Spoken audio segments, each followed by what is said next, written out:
Hi guys, Victoria here.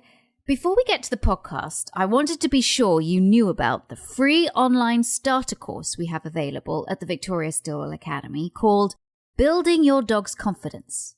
You can enroll for free anytime from anywhere. So whether you're looking for advice about your dog or you're wanting to test drive VSA before enrolling in one of our professional learning experiences, visit vsdogtrainingacademy.com now to get your free course. That's vsdogtrainingacademy.com. And now, on to the podcast.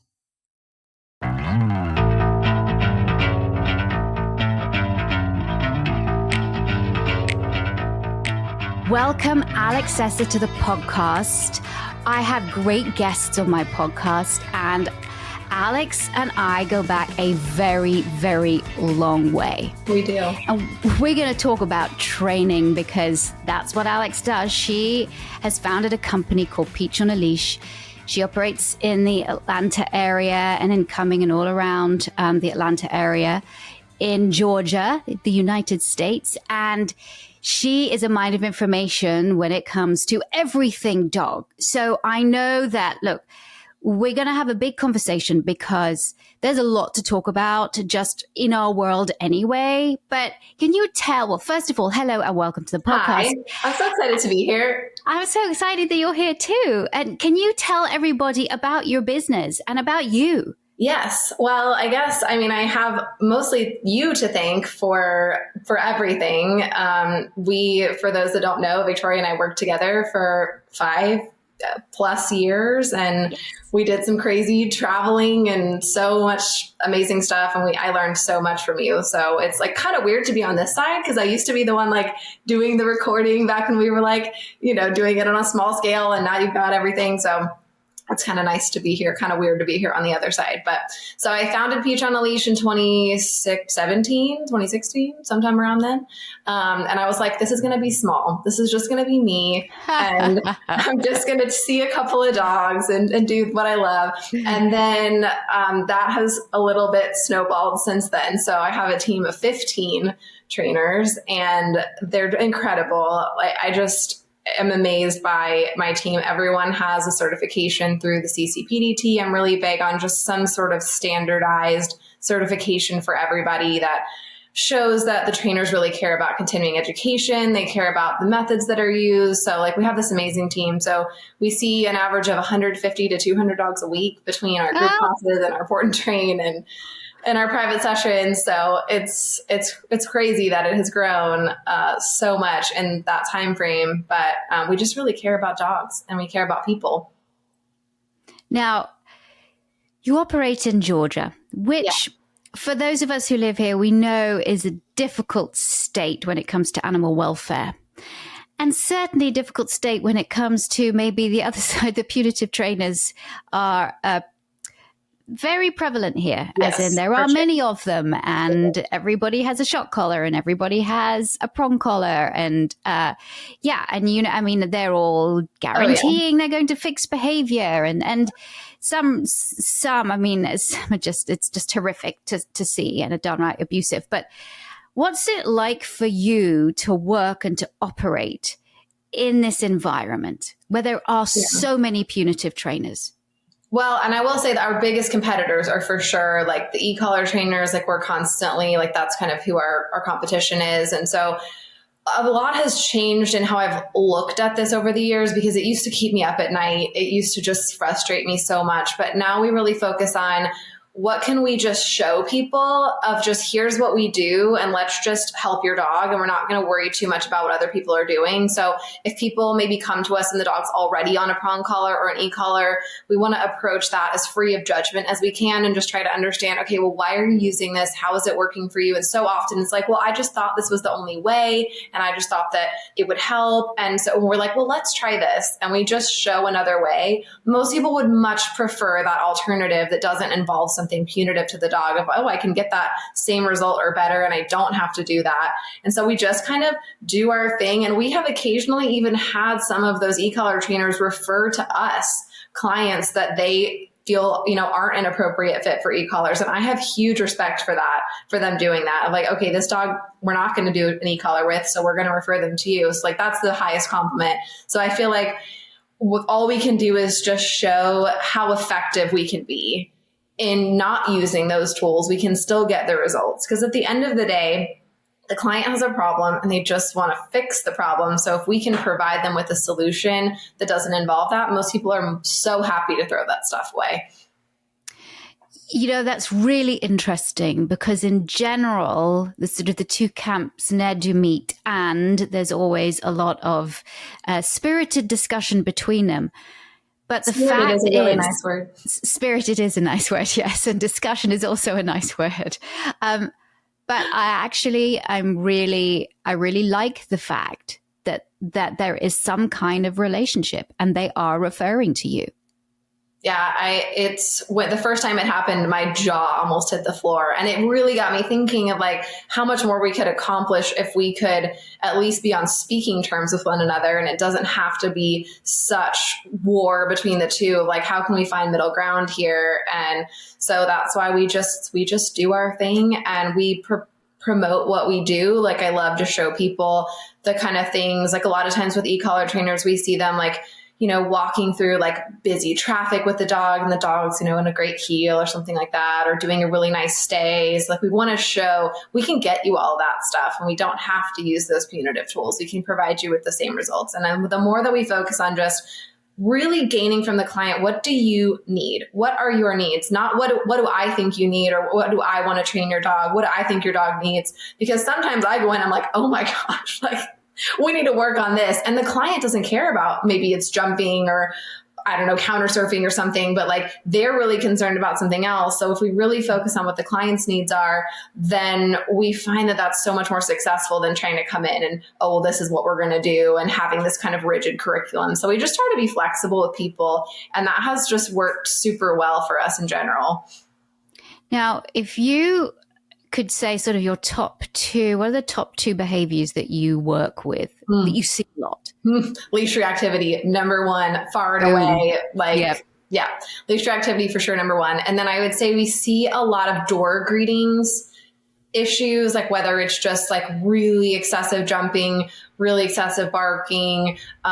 Certainly there's some like dogs that are suspicious of people coming in, but just more of those exuberant dogs. And it's like, we don't want you to not be exuberant, but we can't have you knocking people down either. So kind of trying to find the happy medium there. I would say those are like the two biggest things that we see for sure. So let's look at a sort of typical leash reactivity case. Somebody calls you up and says, my dog is barking and lunging at the lead at somebody else or at another dog or a person. Let's do another dog.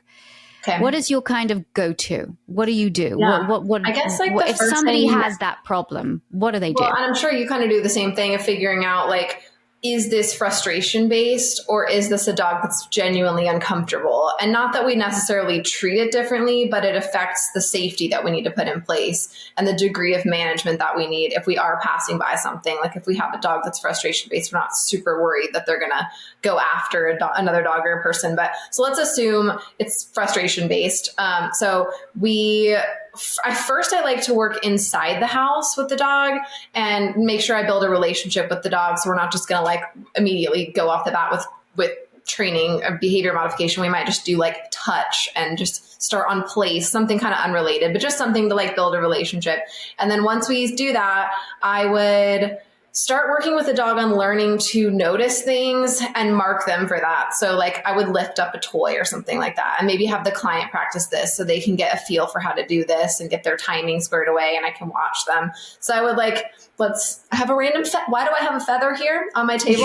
I don't know. I have toddlers. I can find things in weird places. So we're going to lift a feather up. So I would lift this feather up. So I'm just kind of like lifting it up to my face. And then the moment that the dog looks at that, I would say yes, and then reward them.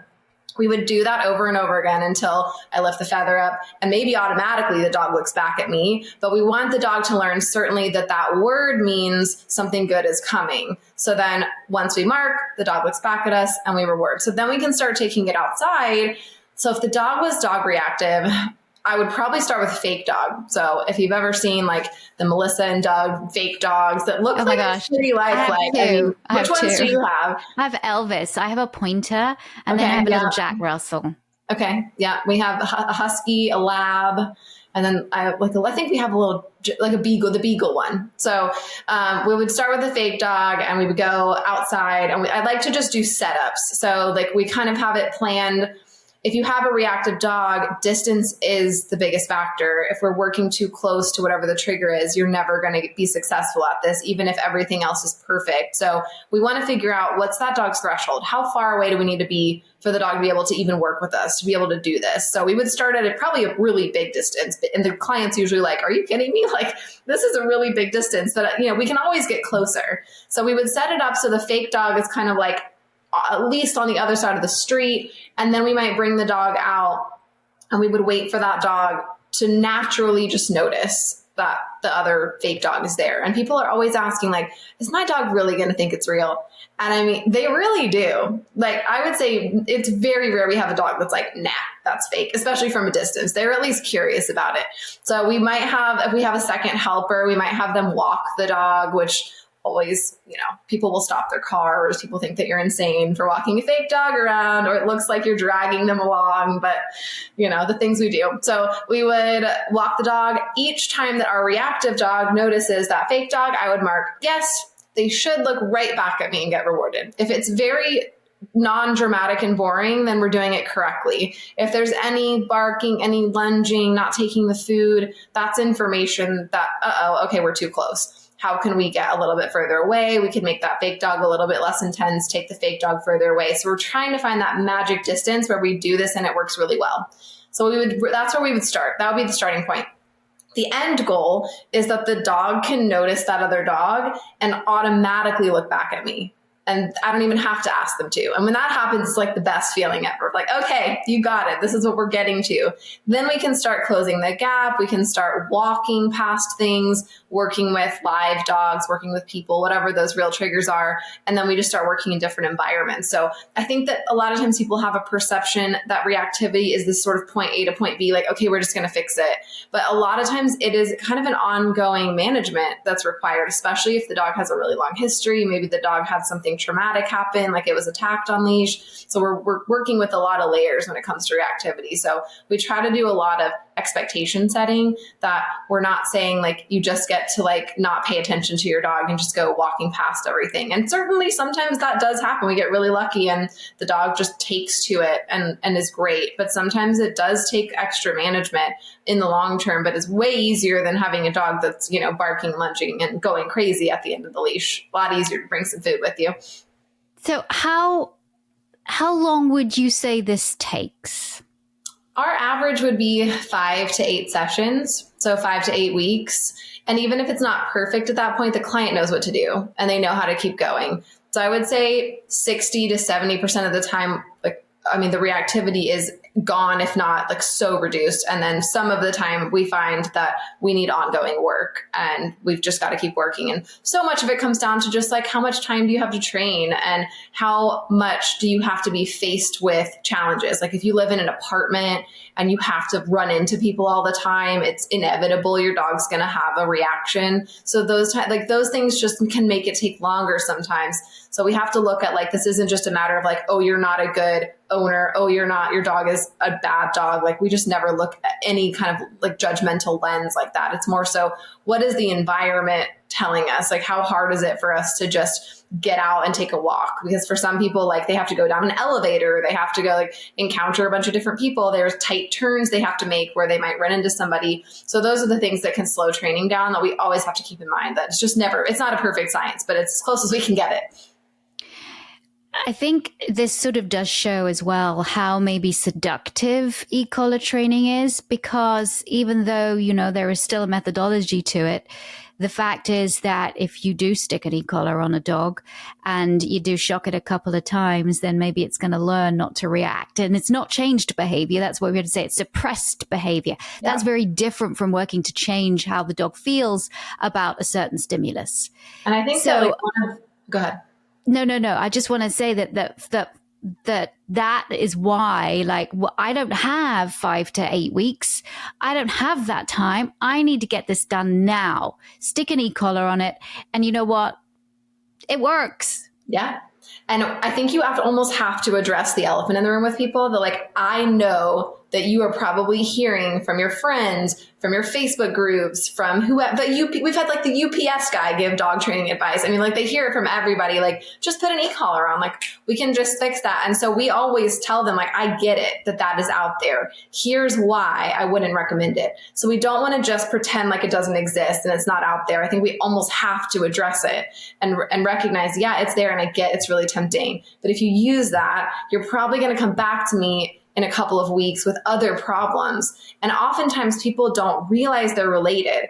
Like, that's so weird. This reactivity has stopped, but all of a sudden he bit the delivery guy when he came in. I mean, it's like, and it doesn't feel connected because it isn't super obvious all the time. But so often we see these, it's like you plug a hole in a boat and like another hole pops up. It's sort of like we're just plugging one thing and then something else is problematic happening, because you can't just suppress it. The behavior has to go somewhere. And so if we're not putting it in the right place, then it's going to go somewhere that we really don't want it to. But it's so tempting. The behavior is a symptom of how the dog is feeling. So if you're just suppressing that, but not dealing with it, but not by addressing it and making the dog feel better, or at least feel more secure and safe in the environment, then you really, I mean, the dog is then, you're right. That hole is going to open up somewhere else, and it's just going to find an outlet somewhere else. Totally. And then you're, it's almost like, okay, now the sort of the disease is spreading. And we see it a lot now, carry on. We have like dog to dog aggression cases. We see a lot of that too, where it's like, well, maybe we just put e-collars on them. It's the same thing. Like, we're not addressing how the dogs are feeling. So I have been working so many multi-dog aggression cases lately, which I used to hate those. I think a lot of trainers are like, don't give me the dog to dog aggression cases. They're so complicated, and they are, but I'm kind of starting to enjoy them, because once you kind of get used to it, it kind of gets fun if you're a dog nerd like me. But so like, one of my favorite things, if possible, is if we have fighting dogs, giving them a break from each other, like 2 weeks. One dog goes to like stay with a friend or something. The other dog's at home. I don't care how people do it, but give those dogs some time away from each other. Because if you think about like even siblings that are fighting, or I mean, like there's just, sometimes people need a break from each other, and dogs kind of the same way. So like, just giving everybody that space to kind of decompress, letting like our cortisol levels go down, like just getting everybody to like a much better place before we start training can be really helpful. And so we do like a lot of that same exercise we just talked about with the leash reactivity, like just notice each other, and I'm going to reward you for that. And we're just not setting the dogs up to ever fight. So half of the battle with some of these is just preventing the dog from doing the behavior at all. How can we set them up so it doesn't happen? And then we are planning setups to make them feel really good about each other. And so like, when you kind of put those pieces together and you start to see the dogs able to build relationships again, and not always, there's so many factors that go into dog aggression cases. And there's some factors that like the prognosis here is not great for these dogs living together safely, but sometimes it is. So I'm always a big proponent of like, you just never know when it's going to be, like, people will surprise you, and dogs will surprise you sometimes. I love that. And I am a massive like proponent for giving dogs a break, even if there isn't a dog to dog aggression. I think, if dogs are living in a multi-dog household, they need to have some time away from each other. They need to have that space, that alone time, whether that's chew time and everybody's in a different area of the house safely on their chews and having a good time, or sleep time, or every dog needs to have that space. Yes. It's vital. Agreed. I think it's so important. And I think people forget, like, oh, the dogs love each other. And it's like, is there anybody that you want to be around literally 24/7? I love my husband, but I don't want to be with him 24/7. We all need a break from each other sometimes. And so I think we just forget that like dogs probably would enjoy some one-on-one time. And our dogs have different stuff they like too. Like, one of your dogs might really love going for walks. The other one might really like just an enrichment toy. So like, give them that individual time, even if it's 10 minutes. I feel like it makes such a big difference in just quality of life overall. A huge difference. I'm speaking with Alex Sessa, and I'd like to talk about police dogs because you have a lot of experience with them. Yes. And we're going to talk about police dogs after this message. Are you a dog trainer looking to take your knowledge and skills to the highest level? Or maybe you're a dog guardian interested in figuring out whether your love of dogs can translate into more of a career than a hobby? Or are you already working in the pet industry but recognize that you need to fill some gaps when it comes to how to manage dog behavior so that you can better serve your existing clients? No matter where you are on your journey, the Victoria Stilwell Academy has courses that can help you get to where you want to go. From our free Building Your Dog's Confidence starter course to the powerful Fundamentals of Dog Training and Behavior course, all the way up to our flagship Professional Dog Trainer course, we have options for every skill level and budget. All you have to do is be passionate about giving dogs the best lives possible. All of our courses are available online anywhere around the world 24/7. No gimmicky sales tactics where you need to act within a certain window to enroll. My amazing team at the Victoria Stilwell Academy understands that we need to be ready to serve you whenever the time is right for you to make the jump.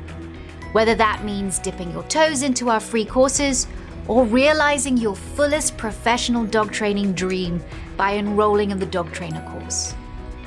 So, join the thousands of dog geeks like you that are a part of our amazing and supportive VSA family today.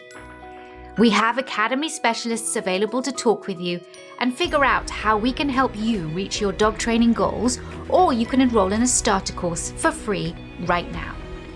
The Victoria Stilwell Academy. It's the future of dog training.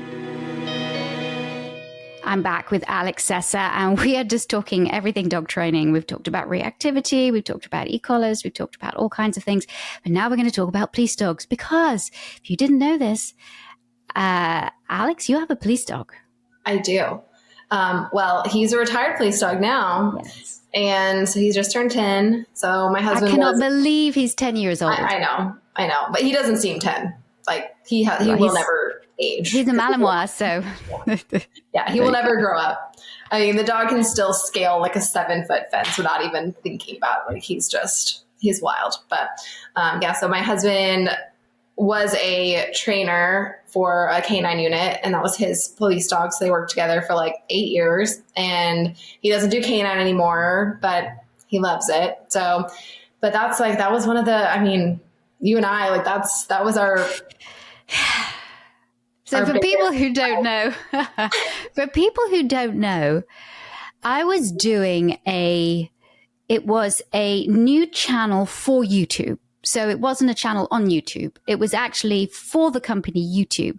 And they were, I had a year's contract. It was just after I finished filming the American season of It's Me or the Dog. And they came to me and said, we're doing this pet channel and it's all different kinds of things. We'd like you to be the trainer for it. So I was like, yeah, I'll do it. And so we did a lot of cool training stuff. But one of the things we also did was something called American Dog, where we went around America and we were telling different stories. We went to Detroit Dog Rescue. We went to out to the West Coast and talking about search and rescue and of all of really, really cool stories. And one of the stories I did was the jail dog program at Gwinnett County Jail. And there, whilst we were filming, a canine officer called Paul Corso came in and was like, oh, where's this Victoria? Because he'd seen It's Me or the Dog. I think he was actually using a fake British accent when he said that. No, he truly was. And anyway, I got talking to him and he was like, well, why don't you come see what we do? Challenge accepted. Challenge accepted. And boy, did we. So Alex, as she said, was working for me at the time. And I was like, you can operate a camera. You're good at that. And I can sort of operate a camera. So why don't we... Two of us, we could partially operate a camera. Yeah. Let's if we are going to do a ride along now, let's film it. And so we got permission from the sheriff, who's a huge dog lover, and somebody that we really want to thank a lot for allowing us unfettered access for 5 years to the Gwinnett County Sheriff's Canine Unit. unbelievable. So, and this is before, any of Cops was on and stuff, but this is before Live PD, for sure. Live PD, right? Yeah. Where we went on we filmed everything police dog. We filmed these dogs at home. We filmed these dogs doing their job. We filmed training. We filmed with a whole load of different canine officers of the same unit and of different departments in the sort of the same vicinity, as it were.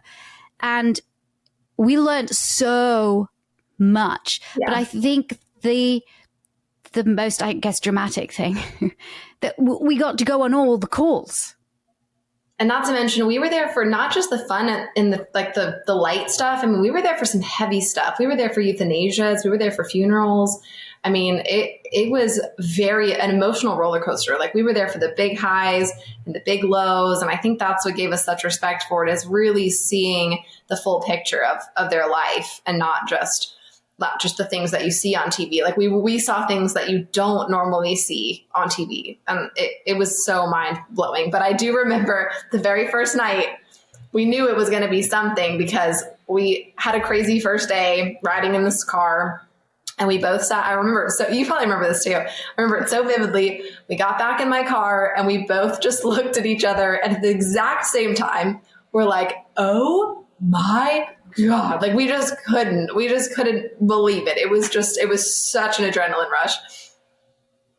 It was like nothing I'd ever experienced before in my life. And we had this idea that we wanted to start documenting the lives of these canine officers with their canines. We wanted to show the reality.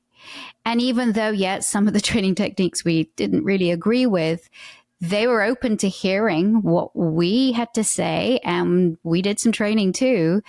And it kind of enlightened us both, really. I think it shone a light on the pressure that police officers are under in general, as well as canine. And I think it also highlighted how much most of these officers, and I say most because not all, love their dogs. Yes. And as I remember Deputy Jason Cotton saying that he's with his dog more than he is with his family.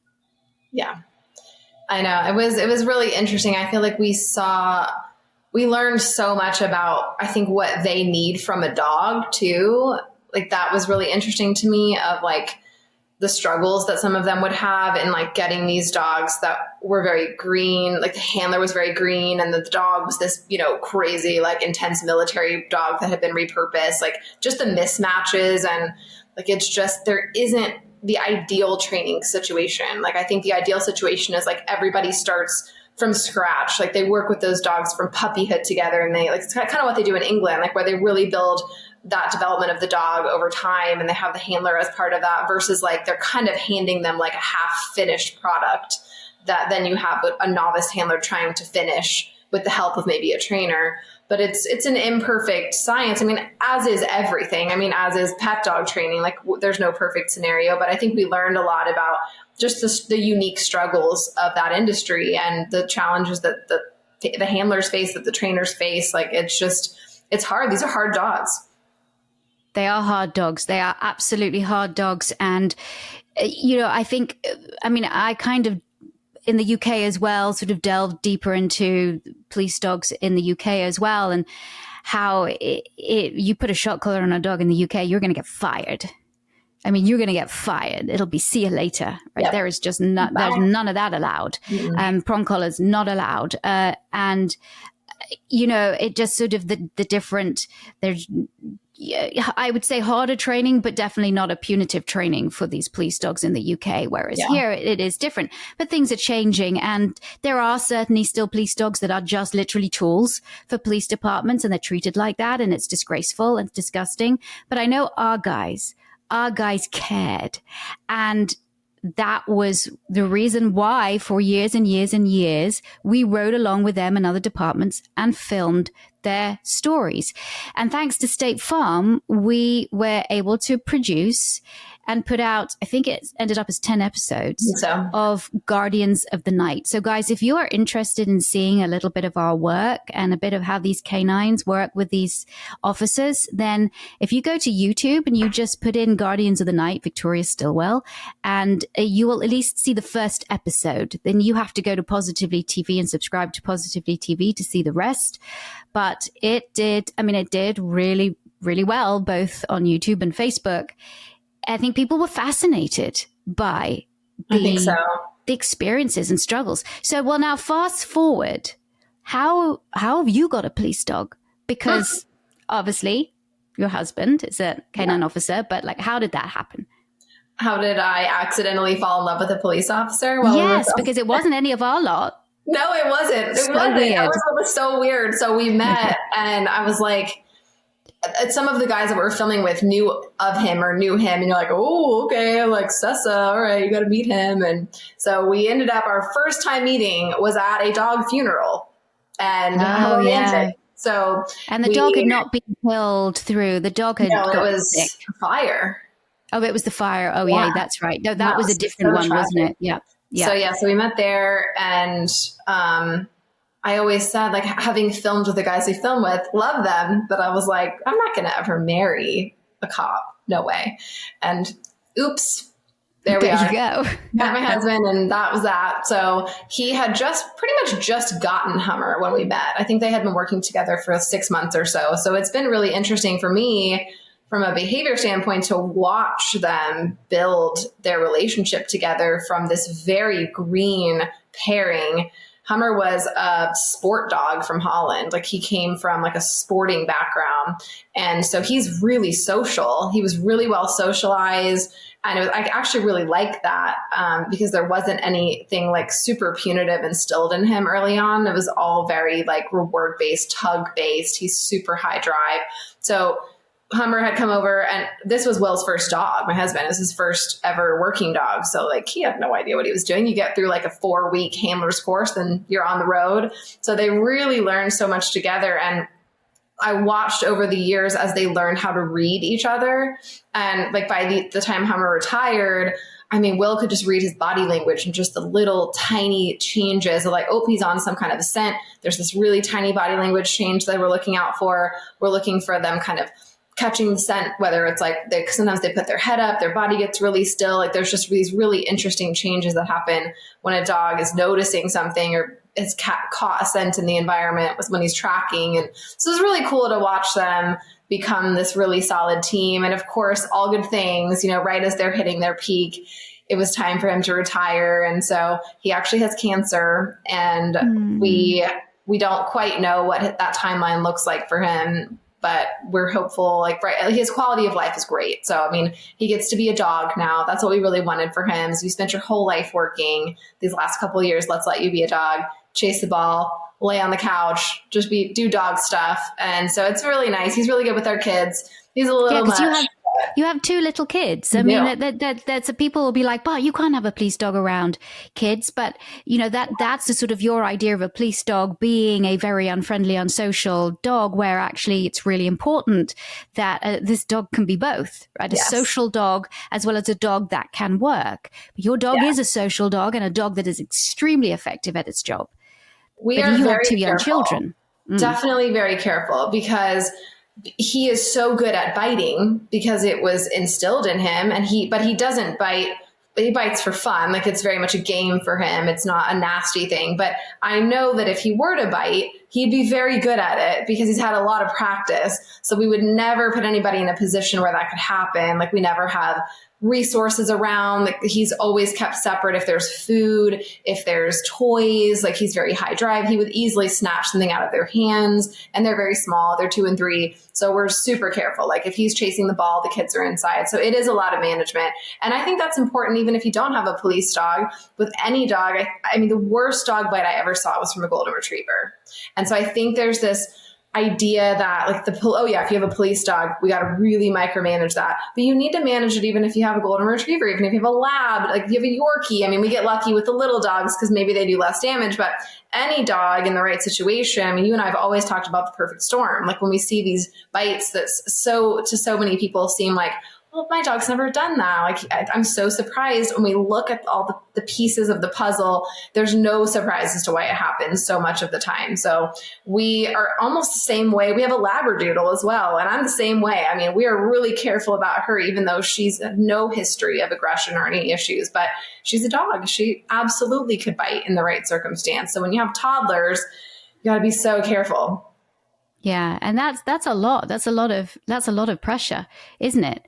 You know, you have these two dogs in one house. Yeah, that really is. You're right. And on top of this, on top of being a mom, you have this very, very successful business.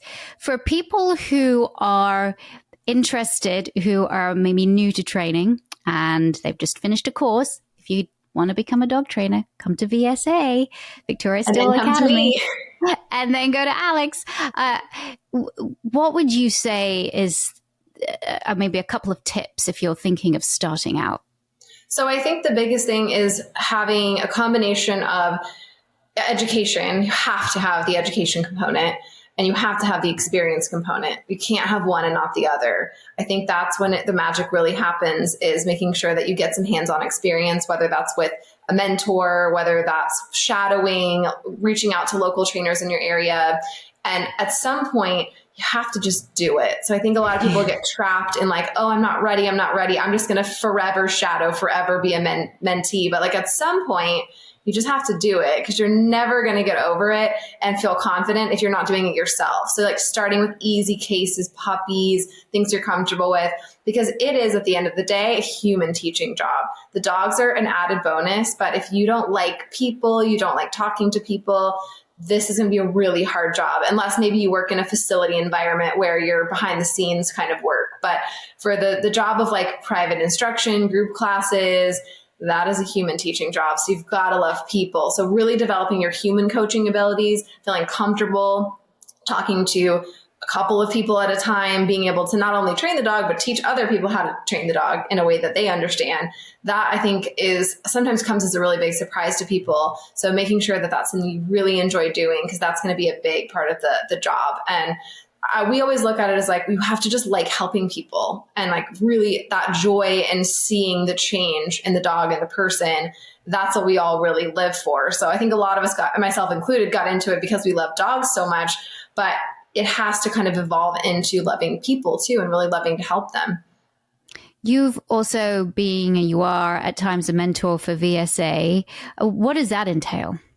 So I get so excited when I get the email that I have a mentee, because I really love helping new trainers. I think it's so fun. They're just like so bright-eyed and ready to go, and I love it. So I love that VSA does this, because it requires them to go really see the job firsthand. So typically our mentees will come with me to private sessions. They might shadow some group classes as well. And we like to try to give them a little bit of hands-on as they're comfortable. We don't ever want to push people when they're not ready, but we sometimes get trainers that are like, okay, I'm confident, let's try it. And just letting them teach one thing, like just getting in there and knowing that you have someone behind you who can help step in if you feel uncomfortable, I think bridges the gap between I'm just purely shadowing and, oh my gosh, I'm just doing this by myself. So that's why I love that opportunity, and just like the absolute best, well-rounded education that trainers can get.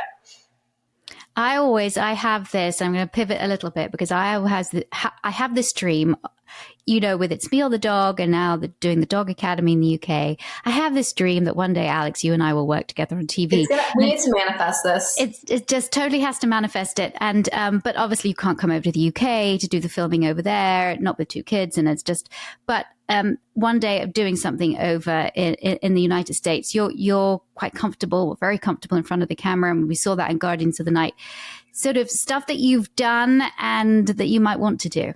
Tell me about that. Well, that's my dream too. I'm waiting for the Dog Academy to come to the US, because it would be the best. Wouldn't it be great? It would be the best. Yeah. And we always joke about like, you and I are never done. Like we just like, it's never enough. Like we're always looking for like the next thing. Like we're just always like on the go. That's just who we are. And so I will forever be on the go. I feel like from a business standpoint, I'm where I want to be in terms of our size. Like I'm not looking to be this massive conglomerate. Like, we have a really great team, and I like that. So I'm looking for how can we continue to spread kind of awareness about really effective reward-based methods and do it in a way that people enjoy, that's really easy for people to understand and do themselves. So like, whatever medium that happens on, I'm there for it. And if you and I can work together, that would be the absolute best. Like, it's going to happen. We're going to manifest it. One day, I hope. If people want to find out more about you, where do they go? So our website is peach, like a Georgia peach, on a leash.com. And we're on Instagram at Peach on a Leash. We're on Facebook. We're on TikTok, although I am too old for TikTok. We have one, we had this one video randomly go viral. So it's like, now what do I do? I don't know what to do now. I can't maintain this. So we're there, but I would say Instagram is a great place. If you're looking for kind of free training resources, we post a lot of that on our Instagram and Facebook of just short kind of tutorial videos. And then if you're looking for someone to work with you, you can certainly find us on our website. And we do offer virtual training as well if you're not in the Atlanta area. But if you are local to Georgia, we'd love to work with you in person too. Alex, thank you so much for joining me on the podcast. It's so lovely just to chat with you. And when we talk about what we did on Guardians of the Night, it truly brings back all of those incredible memories. I mean, I'm telling you, I know that a lot of people don't get to ride along. I think everybody should ride along with a police officer, because then you would have a little bit more of an idea of what these guys and these girls go through. But, some of the situations that we witnessed were, I don't know, mind-blowing. And took my breath away at times. I mean, you'd have to go home and you couldn't go to bed because even if it was 4:00 in the morning, because you come off shift and then you're like, okay, I need to do something so that I can come down from this. Yeah. So you have to organize your thoughts of what you just went through. And it is a little overwhelming. Yeah. And there were times, there were a few times I was a little scared. We had some situations that were a little harrowing. And I look back, I'm like, I can't believe we did that. Very quickly, though, we learned where we needed to be with the camera at all times, not to get in the way of anybody. We learned that, and it definitely was a skill. And so it almost became, we was welcomed into that world. And I think we were welcomed into that world because we didn't judge it. We wanted to tell these people's stories. And I think that's very important. So thank you for surviving that with me. And it was the best time. The best. And I'm so proud of what you're doing, and that you really are spreading the love, and that you are teaching hundreds, thousands of people and their dogs to live in harmony together. And that is, that's the best job in the world, isn't it? It is. Thank you. You're awesome. Well, I told you this is going to be a great podcast, everybody, and I hope that you have enjoyed it. There will be another guest next week, so thank you so much for listening, and take care. Thanks for tuning in to Victoria Stilwell's Positively podcast. For Victoria's online dog training courses, more information, and helpful dog training tips, visit Victoria's official website at positively.com. Get connected on Facebook, Instagram, and other social media as Victoria Stilwell, and follow her on Twitter at Victoria S. Learn to become a professional dog trainer with the Victoria Stilwell Academy at vsdogtrainingacademy.com. And be sure to tune in next time as Victoria helps you and your dog live your best life together, positively.